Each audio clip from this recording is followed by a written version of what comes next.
Welcome to the ANEW Insight Podcast, empowering and inspiring your journey to optimal health. Hosted by Dr. Supatra Tovar, clinical psychologist, registered dietitian, fitness expert, and author of Deprogram Diet Culture. Rethink your relationship with food, heal your mind, and live a diet-free life. I follow my guests' journey to optimal health, providing you with the keys to unlock your own wellness path. Tune in and evolve with us. Welcome back to the ANEW Insight Podcast. We are back for the second half of our interview with founder and CEO of Soulful Soil Farms, Tina Davis. Welcome back, Tina. Thank you. Tina gave us some really invaluable insight into her inspiration to move from healthcare into more healthcare, which is gardening. I cannot wait to pick her brain some more.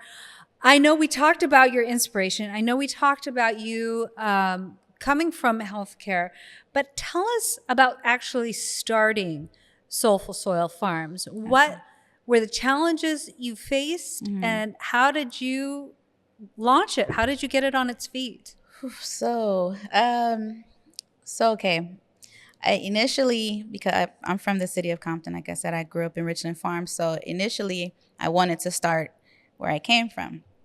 But there was just a little bit too much red tape out there for me. So I decided, okay, well, I live in Corona and I've been out here for some years now. This is home. So let me start where I live, my kids live, you know.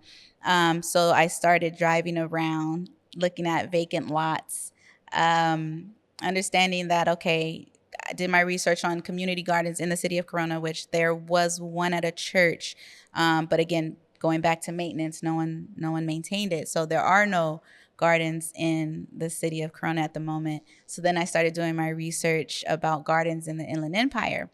That's how I came across Music Changing Lives. And so I reached out there just to kind of be able to put me in a space so that I can, you know, do hands-on day to day while simultaneously building my own garden in the backyard.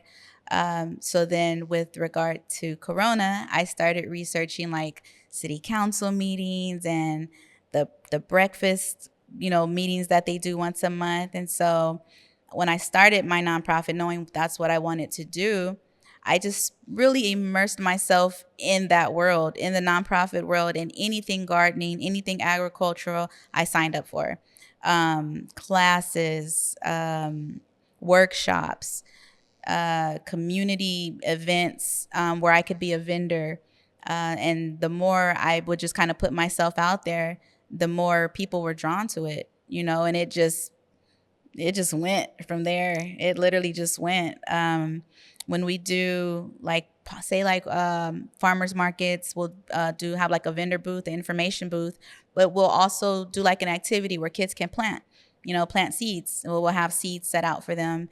And I would have an event at one school, and then you'd have like a parent from a PTA, and she's like, oh my God, you know, can you guys do this same thing at this event? And, you know, we're having this event. I would love for you guys to, and Earth Day is coming up, and, you know, and it would go, you know. So the more we put ourselves out there and let people know what we do, and started, you know, expressing the education aspect of it, people just were drawn to it. You know, I think people are really thirsty for that knowledge, you know, in a great way. I think people are understanding that our health is wealth, literally. You know, it sounds kind of cliche, but it's literally, you know, the convenience. People pay for convenience, right? So you have the drive-through McDonald's and the Burger Kings and the, you know, Carl's Jr.'s and the salt, you know, and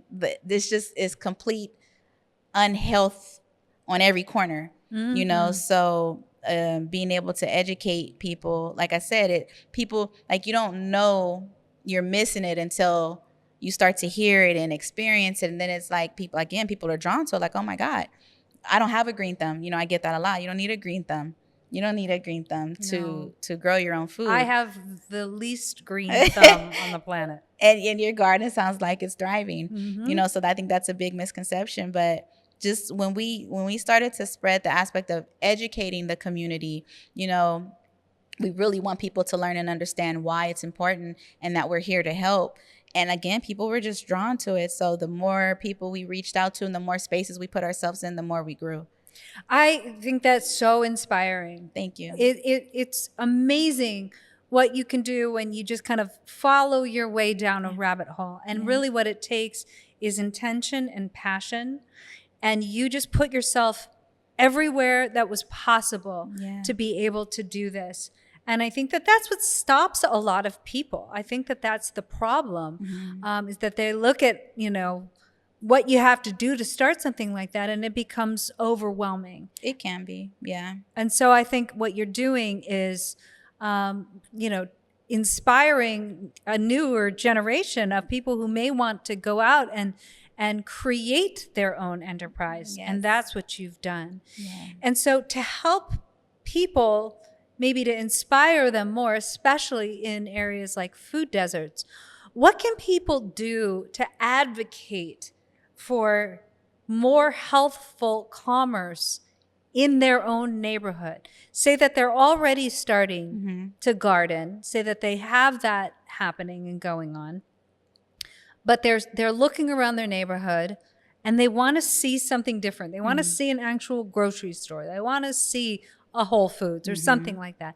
How can they start to advocate to their government or Chamber of Commerce? I started locally, exactly. Chamber of Commerce. I started locally. Like I said, I would sign up for the breakfast with the mayor. So the mayor of Corona, now he doesn't know me by name, I don't think, but he definitely knows me by face and maybe tattoos. But every time he sees me, he's like, "You still owe me that tractor." And I'm like, "I got you," because I make it a point. I love people. One, I love talking to people, and I have no problem putting myself in a space and talking, not at all. So you can't be afraid to face the challenges that are going to come with this, because there will be challenges. You're going to get 100 no's before you get a yes, but you cannot let those 100 no's deter you. I use that as fuel. I use that as fuel. So as much as I bug the Corona mayor now, now he knows me. So when he sees me, he can identify me. He knows me as the garden girl. So it's like kind of slowly just making a name for myself. And I don't care about bugging you. I'm going to continue to bug you until, we get a community garden in the city of Corona, whether we're building it or not, and so persistence is definitely key. And again, just not being afraid to step out and talk to people, go to city council meetings, start locally. You have your, find out who your supervisor is in your area. Ours is Karen Spiegel. I know her by name now. She knows me by face, so I put myself in these environments to where they have to see me. You have to hear me. You're going to deal with me. I'm going to get the point across, and I'm not going to stop until I see change. Wow. Well, what was your biggest obstacle working in those spaces? Probably the 100 no's. You get a lot of, we have Parks and Recreation who does that. There's a park that is being revitalized right now. A beautiful, beautiful, beautiful project in the city of Corona. They don't have a community garden. And I was kind of late to the ball game, with that one. So that's on me. So I still put a bug in their ear. I went to one of the Corona's breakfast, and the mayor was there, So at the end of their presentation and awards or what have you for that event, they opened the floor up. So they'll open the floor up. Is there anyone who has any suggestions, questions? I got up and got in line. And so I told them, I think that the city of Corona needs a community garden. I said, and we would be happy to build it. And the reaction from, I kid you not, almost everybody in that room was like, "Oh my God, yes, we do." Wow. "Oh my God, yes, we do." It's like you don't know you need it until, it's not something people think of. But once you put that bug in their ear and you start giving that information and the change, and people really start to listen and pay attention. I'm not, politics is not, a space I'm very familiar with, but I am learning, like I said, I'm learning who the supervisor, what district I'm in. Those things are important because you need to know who you need to reach out to, emails, phone calls.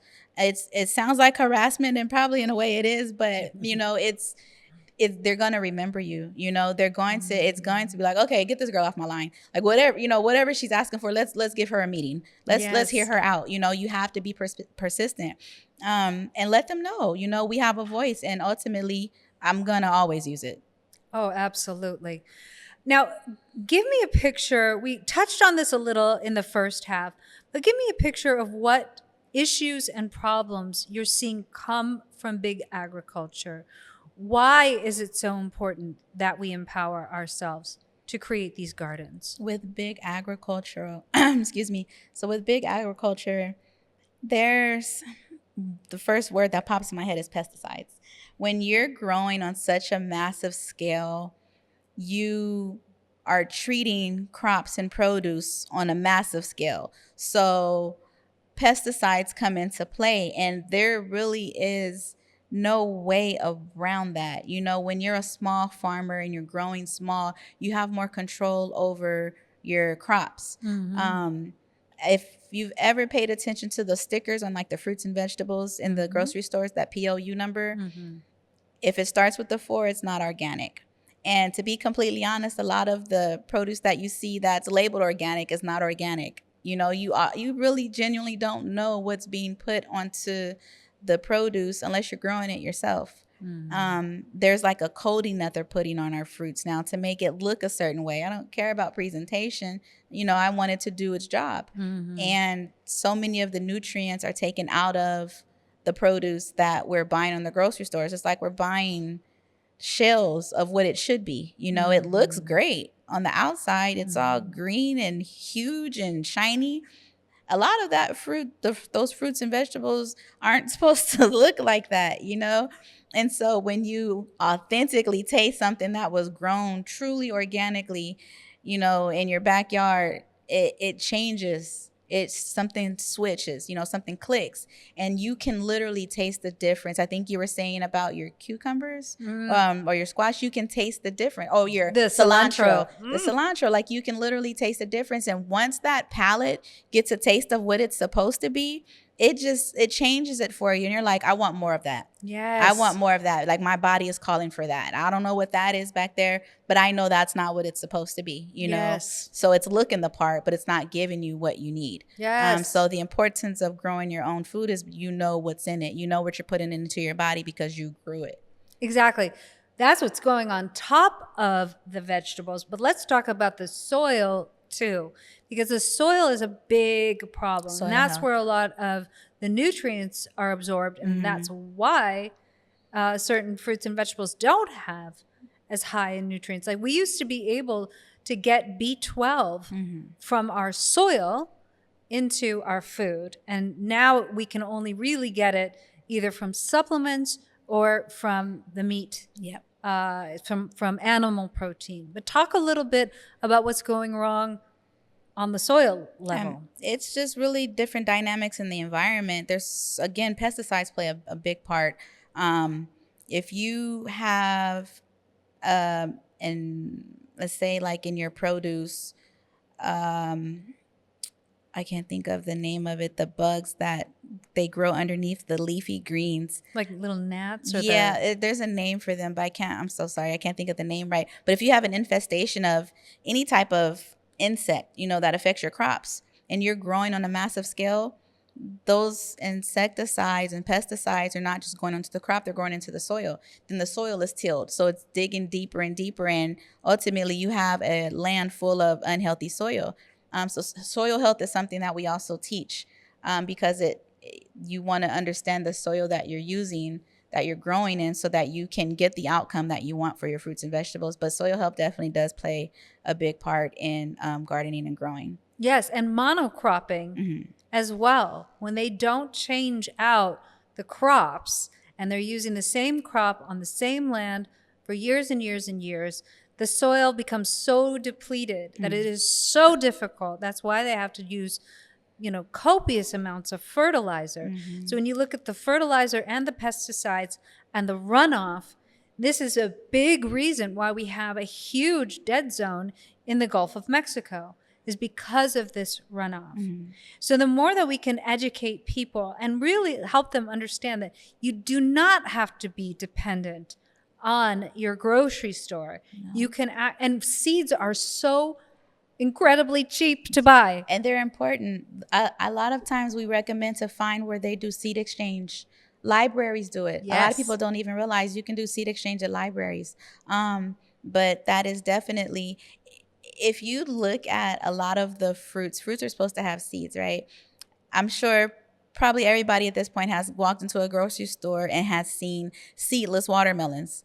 Like, what is that? Watermelons are supposed to have seeds. You know, right. Fruits are supposed to have seeds, pits. And the fact that there's so many being created now without seeds lets you know that I don't say they, but the control of our food is shifting, you know, and the key part in that is someone is controlling, or there are entities controlling our food. Yes. If we're growing food without seeds, how are we supposed to regrow that crop? We need seeds to do that. So now why are we selling fruit without seeds? That's not natural. Mm-hmm. The whole point is to grow the fruit, take the seeds, harvest. You get your seeds together, you replant, you regrow, and you keep that going. Like, seeds are one of the most essential parts of that process. So how are we selling fruit without seeds? It's literally mind-boggling to me.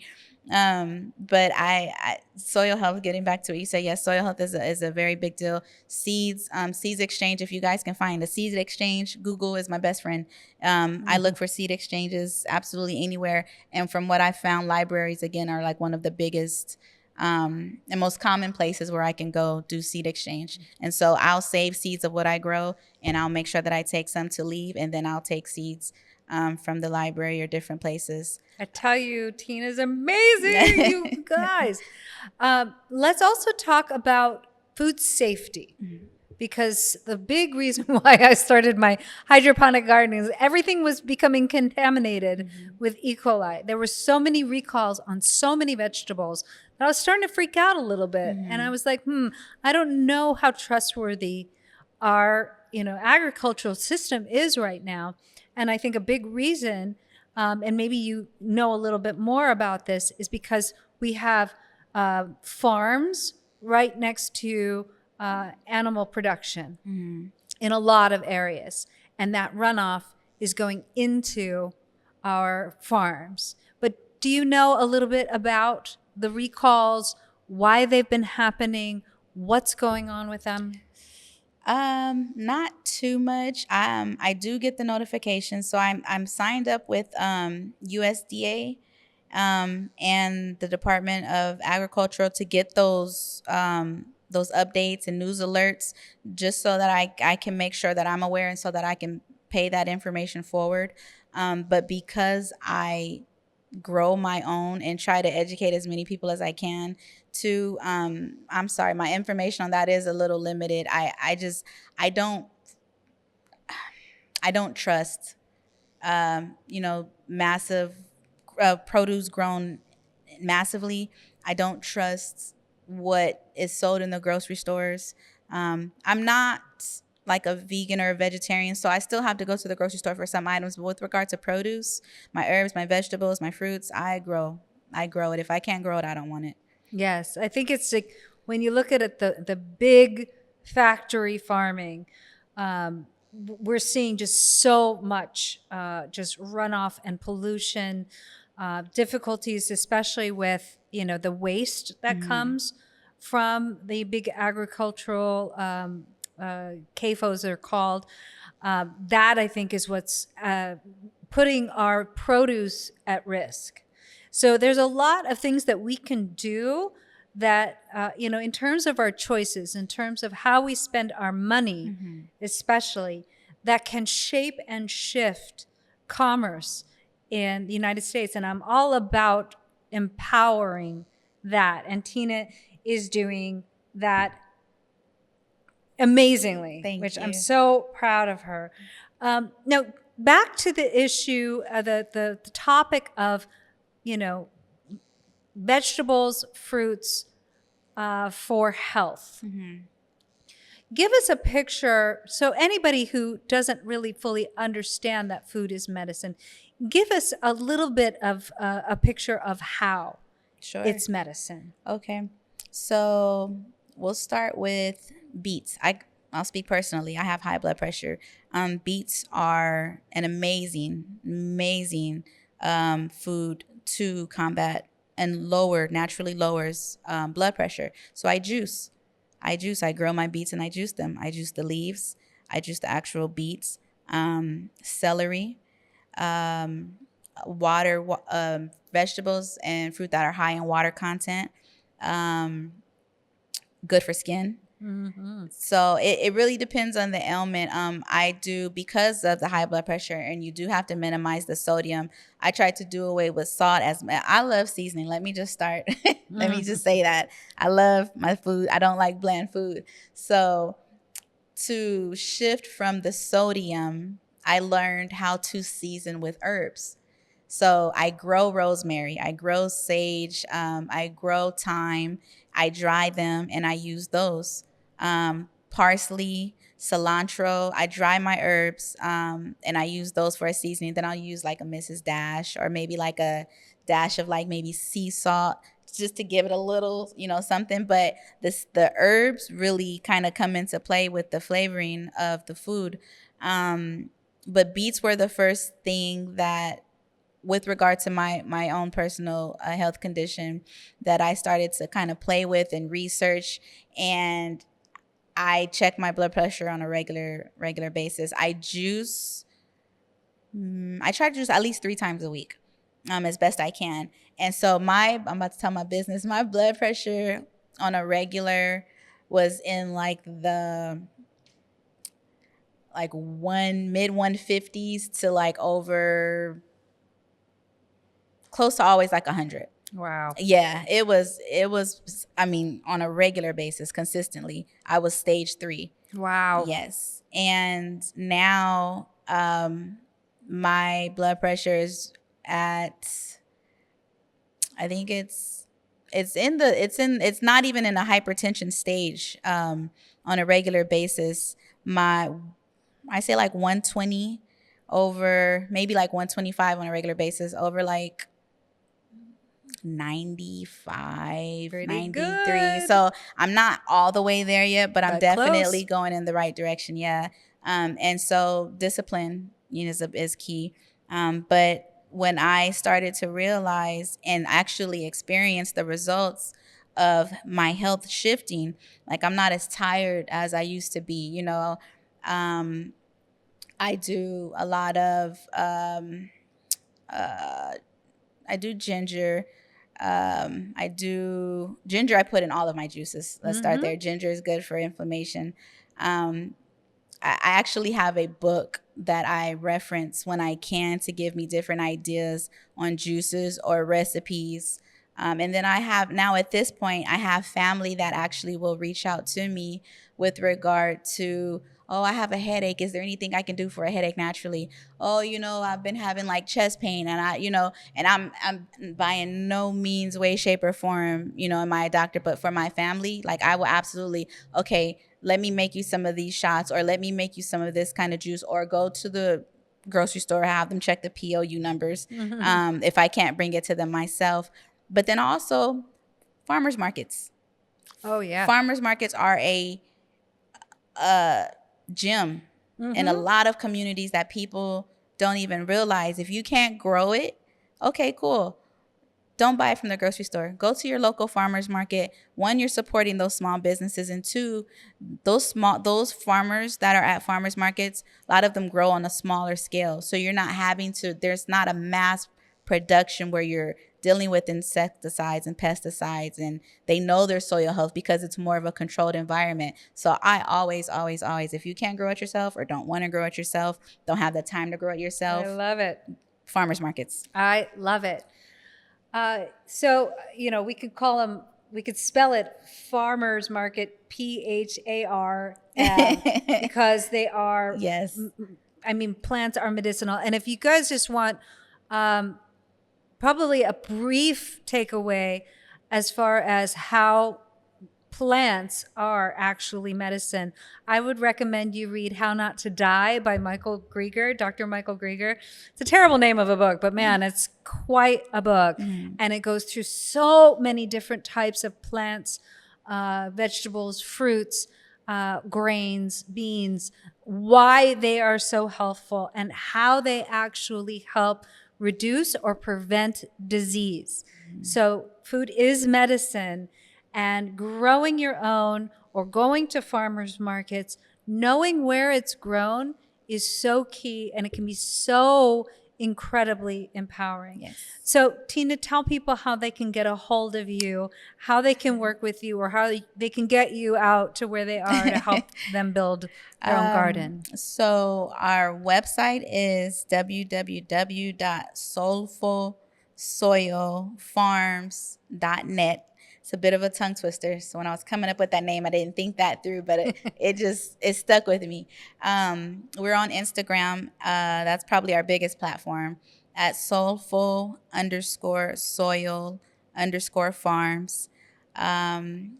All of our contact information is on there. Our website has our calendar. And we try to keep both sides up to date with all of our events, upcoming events. So we can always be reached there. You can DM me. Our contact number's on there. Our mailing address is on there. So I'm pretty easy to find. Yes. And she's amazing. Thank Complete you. wealth of information. She also is a humanitarian. She is still out there doing donation drives for Eaton fire survivors. She's doing lots of community work. You got to just support this amazing, incredible human. Thank you so much, Tina, for joining us. Thank you. And thank you for having me. I super appreciate it. Yes. And thank you all for joining us. We're really looking forward to the next interview. Hopefully it's as good as this one. Fingers crossed. We really hope to see you next time. And thank you. Thanks for tuning into the ANEW Insight Podcast. Please remember, the contents shared on this podcast is for entertainment purposes only and does not constitute medical advice. You can find us anywhere podcasts are streaming, on YouTube at my.anew.insight and at anew-insight.com under the ANEW Insight Podcast tab. And follow us on our socials at my.anew.insight on Facebook, Instagram, TikTok, and Threads for more updates. Tune in next time and evolve with us.